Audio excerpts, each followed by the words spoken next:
ও বুড়ো, শুনেছি প্রত্যেকদিন অমাবস্যায় নাকি গ্রামের ওই বট গাছের উপরে প্রেত আত্মা চলে আসে। এটা কি সত্যি গো? ধুরো মশাই, যত সব আজগুবি কথা। আমার এগুলো ভূত পেতের ওপর বিশ্বাস নাই। ভূত বলে কিছু হয় নাকি? তফাজ্জল, আজকালকার ছেলেপেলেকে বুঝিয়ে লাভ নেই রে।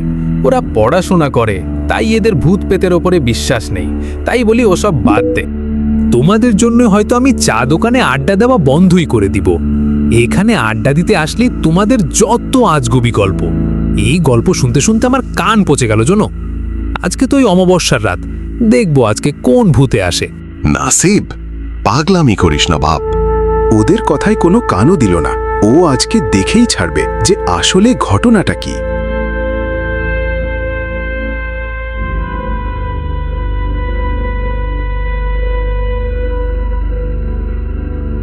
এখনো যে ভূত প্রেত আত্মা আছে এসবের মধ্যে কারো ধারণাও নেই।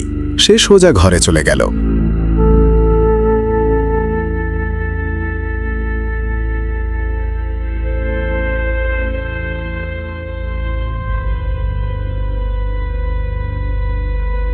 বাড়িতে এসে বারবার তার ওই কথা মনে উঠতে লাগলো। ওর বারবার এটা মনে হলো ও কে যে করেই হোক এটার শেষ দেখে ছাড়বে। সে বাড়িতে এসে অনেকক্ষণ চিন্তা করতে থাকে এই কথা সত্যিই নাকি মিথ্যে। হাজারো প্রশ্ন তার এখন মাথায় ঘুরছে। সে কি করবে বুঝতে পারছে না।